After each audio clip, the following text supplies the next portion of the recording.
Reading through the Bible in 1 year, August 28th, 1 Samuel 25, Acts 15:36 through 16:24, Jeremiah 49:34 through 50:17, and Psalms 63 through 64.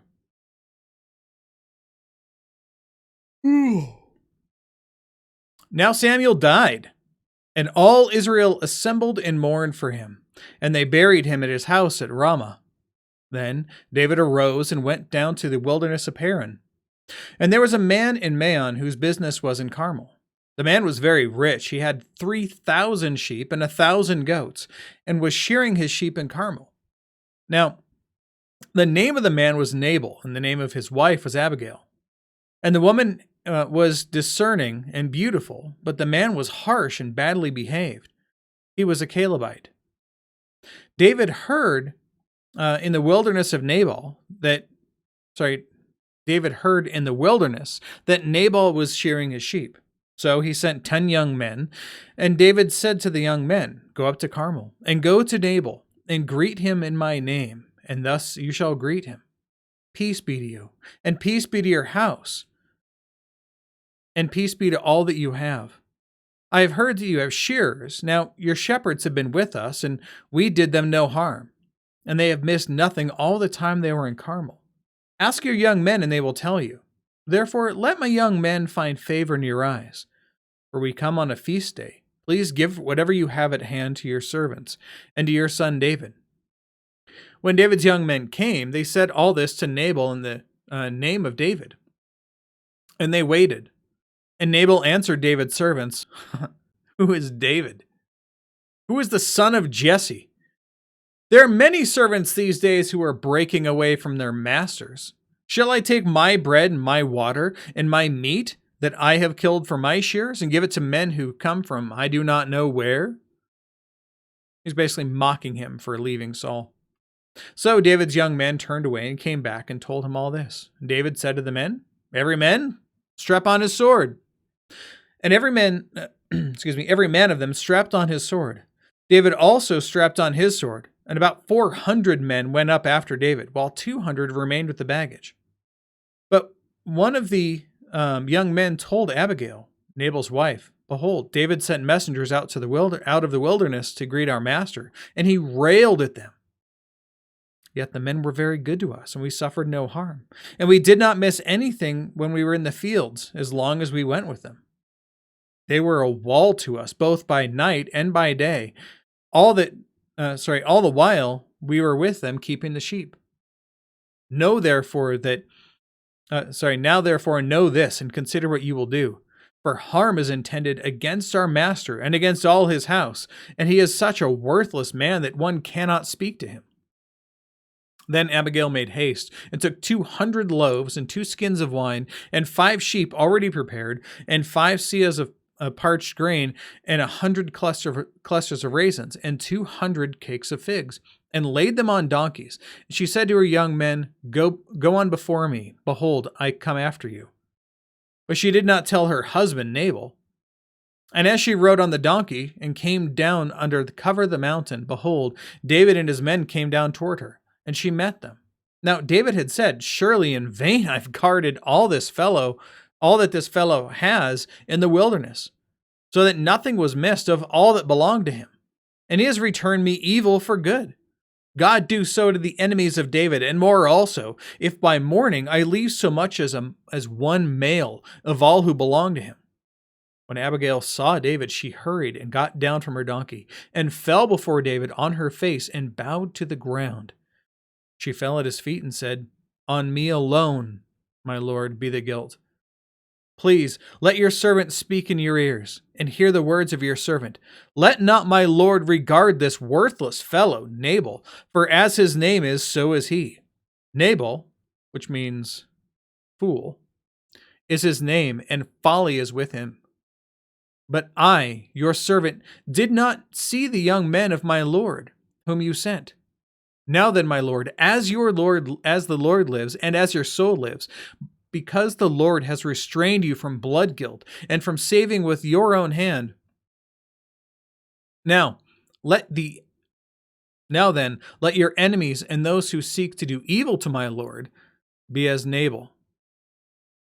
And now, let this present that your servant has brought to my Lord be given to the young men who follow my Lord. Please, forgive the trespass of your servant, for the Lord will certainly make my Lord a sure house, because my Lord is fighting the battles of the Lord, and evil shall not be found in you as long as you live. If men arise up to pursue you and to seek your life, the life of my Lord shall be bound in the bundle of the living in the care of the Lord your God. In the lives of your enemies, he shall sling out as from the hollow of a sling. And when the Lord has done to my Lord according to all the good that he has spoken concerning you, and has appointed you prince over Israel, working salvation himself, my Lord shall have no cause of grief or pangs of conscience for having shed blood without cause for my Lord working salvation for himself. For my Lord working salvation for himself. Working salvation himself. Words are hard right now. And when the Lord has dealt well with my Lord, then remember your servant. And David said to Abigail, Blessed be the Lord, the God of Israel, who sent you this day to meet me. Blessed be your discretion, and blessed be you, for you have kept me this day from blood guilt, and from working salvation with my own hand. For surely, as the Lord, the God of Israel lives, who has restrained me from hurting you, unless you had hurried and come to meet me, truly by morning there had not been left to Nabal so much as one male. Then David received from her what she had brought him, and he said to her, Go up in peace to your house. See, I have obeyed your voice. I have granted your petition. And Abigail came to Nabal, and behold, he was holding a feast in his house, and like the feast of a king. And Nabal's heart was merry within him, for he was very drunk. So she told him nothing at all until the morning light. In the morning, when the wine had gone out of Nabal, his wife told him all these things, and his heart died within him, and he became as a stone. And about 10 days later, the Lord struck Nabal, and he died. When David heard that Nabal was dead, he said, Blessed be the Lord, who has avenged the insult I received at the hand of Nabal, and has kept back his servant from wrongdoing. The Lord has returned the evil of Nabal on his own head. Then David sent and spoke to Abigail to take her as his wife. When the servants of David came to Abigail at Carmel, they said to her, David has sent us to take you to him as his wife. She rose and bowed with her face to the ground and said, Behold, your handmaid is a servant to wash the feet of the servants of my Lord. And Abigail hurried and rose and mounted a donkey, and her 5 young women attended her. She followed the messengers of David and became his wife. David also took Ahinoam of Jezreel, and both of them became his wives. Saul had given Michal, his daughter, David's wife, to Palti, the son of Laish, who was of Gallim. Now, Acts 15:36 through 16:24. And after some days, Paul said to Barnabas, Let us return and visit the brothers in every city where we proclaim the word of the Lord and see how they are. Now, Barnabas wanted to take with them John, called Mark, the one who wrote the book of Mark. But Paul thought it not best to take with them one who had withdrawn from them in Pamphylia and had not gone with them to the work. And there arose a sharp disagreement, so that they separated from each other. Barnabas took Mark with him and sailed away to Cyprus, but Paul chose Silas and departed, having been commended by the brothers to the grace of the Lord. And he went through Syria and Cilicia, strengthening the churches. Paul also came to Derbe and to Lystra. A disciple there named Timothy, the son of a Jewish woman who was a believer, but his father was a Greek. He was well spoken of by the brothers at Lystra and Iconium. Paul wanted Timothy to accompany him, and he took him and circumcised him because of the Jews who were in those places, for they all knew that his father was a Greek. And they went on their way through the cities, and they delivered to them for observance the decisions that had been reached by the apostles and elders who were in Jerusalem. So the churches were strengthened in the faith, and they increased in numbers daily. And they went through the region of Phrygia and Galatia, having been forbidden by the Holy Spirit to speak the word in Asia. And when they had come up to Mysia, they attempted to go down into Bithynia, but the Spirit of Jesus did not allow them. So, passing by Mysia, they went down to Troas, and a vision appeared to Paul in the night. A man of Macedonia was standing there, urging him, saying, "Come over to Macedonia and help us." And when Paul had seen the vision, immediately we sought to go into Macedonia, concluding that God had called us to preach the gospel to them. So, setting sail from Troas, we made a direct voyage to Samothrace, and the following day to Neapolis, and from there to Philippi, which is a leading city of the district of Macedonia and a Roman colony. We remained in this city for some days, and on the Sabbath day we went outside the gate to the riverside, where we supposed there was a place of prayer. And we sat down and spoke to the women who had come together. One who heard us was a woman named Lydia, from the city of Thyatira, a seller of purple goods, who was a worshiper of God. The Lord opened her heart to pay attention to what was said by Paul. Did she open her own heart? No. The Lord is the one who opened her heart. And after she was baptized, and her household as well, she urged us, saying, "If you have judged me to be faithful to the Lord, come to my house and stay." And she prevailed upon us. As we were going to the place of prayer, we were met by a slave girl who had a spirit of divination and brought her owners much gain by fortune-telling. She followed Paul and us, crying out, These men are servants of the Most High God, who proclaim to you the way of salvation." And this she kept doing for many days. And Paul, having become greatly annoyed, turned to her and said to the spirit, "I command you in the name of Jesus Christ to come out of her." And it came out of her that very hour. But when her owners saw that their hope of gain was gone, they seized Paul and Silas and dragged them into the marketplace before the rulers. And when they had brought them to the magistrates, they said, "These men are Jews, and they are disturbing our city. They advocate customs that are not lawful for us as Romans to accept or practice." The crowd joined in attacking them, and the magistrates tore the garments off of them and gave orders to beat them with rods. When they had inflicted many blows on them, they threw them into prison, ordering the jailer to keep them safely. Having received this order, he put them into the inner prison and fastened their feet in the stocks. We get more into the story tomorrow. Now Jeremiah 49:34 through 50:17. The word of the Lord that came to Jeremiah the prophet concerning Elam, in the beginning of the reign of Zedekiah, king of Judah. Thus says the Lord of hosts, "Behold, I will break the bow of Elam, the mainstay of their might. And I will bring upon Elam the four winds from the four corners of heaven, and I will scatter them to all those winds. And there shall be no nation to which those driven out of Elam shall not come. I will terrify Elam before their enemies, and before those who seek their life.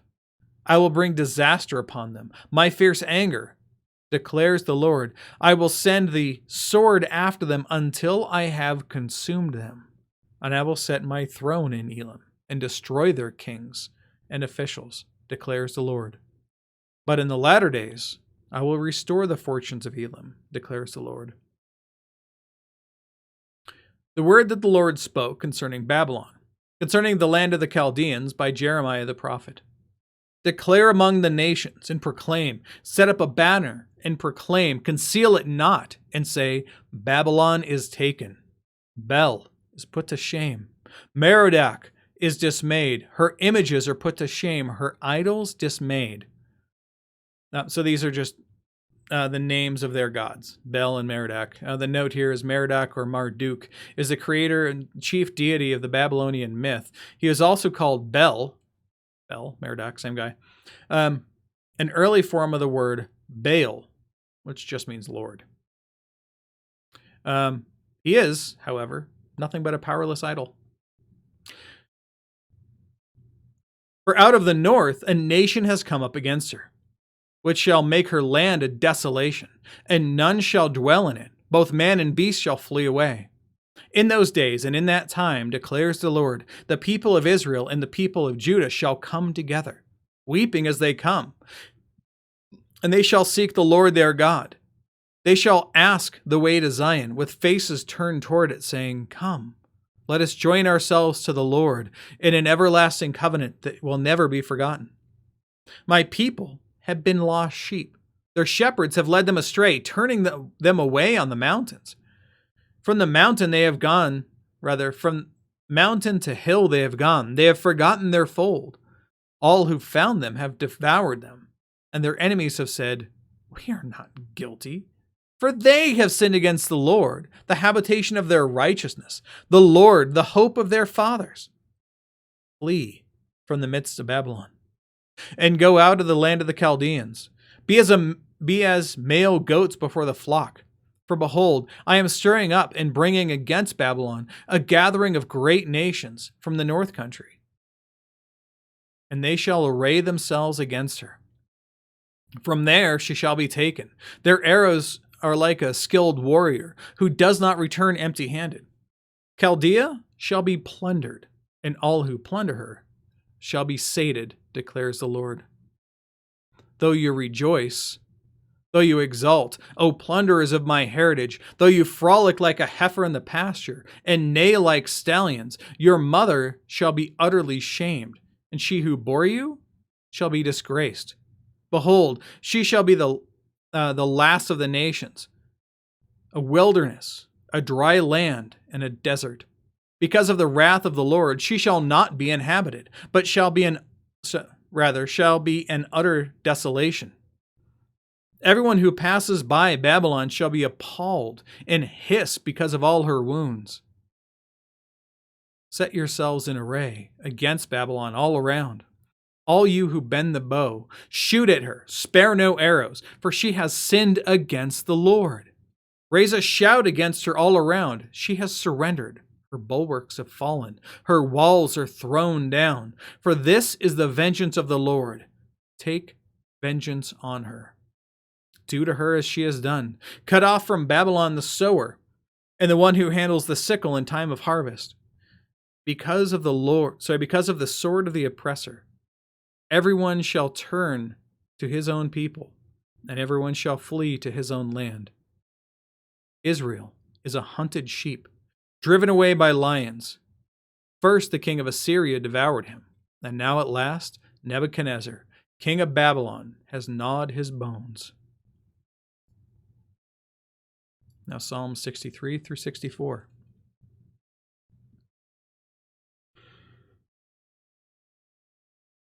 O God, you are my God. Earnestly I seek you. My soul thirsts for you. My flesh faints for you, as in a dry and weary land where there is no water. So I have looked upon you in the sanctuary, beholding your power and glory, because your steadfast love is better than life. My lips will praise you. So I will bless you as long as I live. In your name I will lift up my hands. My soul will be satisfied as with fat and rich food, and my mouth will praise you with joyful lips when I remember you upon my bed and meditate on you in the watches of the night. For you have been my help. In the shadow of your wings I will sing for joy. My soul clings to you. Your right hand upholds me. But those who seek to destroy my life shall go down into the depths of the earth. They shall be given over to the power of the sword. They shall be a portion for jackals. But the king shall rejoice in God. All who swear by him shall exult, for the mouths of liars will be stopped. Psalm 64.